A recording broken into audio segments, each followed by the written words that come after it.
My name's Major Zachary Miller. I'm the OIC for ISEX here in Deadhorse, Alaska. I'm one of the CH-47 pilots and one of the pilot in commands for the operation up here. I also serve as the Bravo Company Commander in Anchorage, Alaska for our Chinook Heavy Lift Unit and the Executive Officer as well.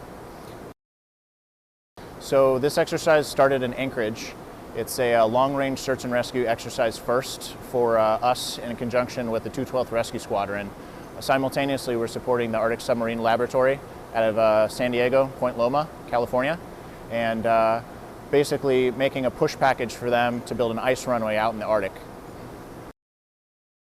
So our last week started with all the preparation for this mission to basically fly just short of 700 miles north all the way to Deadhorse from Anchorage.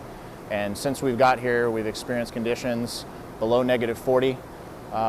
Not too much on the wind side, but basically conditions where if you don't have the right survival gear, equipment, and provisions on your aircraft, you can get in trouble very quickly.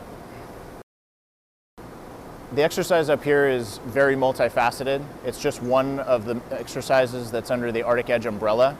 One of the biggest things that I think we do super well here in the state is both on the Air Force, Army, Navy, really any joint organization, we have a very good working relationship to get things done in probably one of the most austere environments in the world. We have quite a few search and rescues up here and quite a few aviation operations going on. And if it's a bad day for you, we have to collaboratively come together and use all our different resources to get out and get folks help. So our unit just went through a major conversion where we got different airframes, one of which is the CH-47 you see right behind you, which has a tremendous amount of capability. And the Arctic Submarine Laboratory folks reached out to us a couple years back and asked us to do this exercise for them in conjunction with working with the 212th Rescue Squadron to try and get assets out to their camp. Because logistically, when you're working in the Arctic, it's very hard. You're very limited with the types of airframes you're moving. This aircraft is phenomenal with bad weather, cold weather conditions, and also having a tremendous amount of cargo capacity, which has helped these folks really get their camp going a lot quicker than they would have expected. So ISEX in its entirety is a multinational exercise.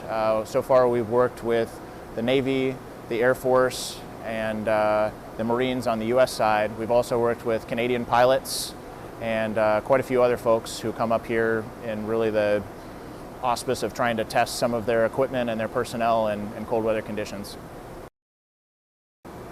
So one of the biggest takeaways I think that I've had with this, and it's something that I somewhat already knew before, was our unit has a tremendous amount of grit, and I think that really goes to the Alaskan Corps and the Alaskan spirit. We're very new to this airframe, and working up in these conditions is not something that we do regularly, but we have a lot of people who have amazing problem-solving skills, amazing eyeballs for things that could become unsafe, and really the core of the team up here has just been absolutely phenomenal.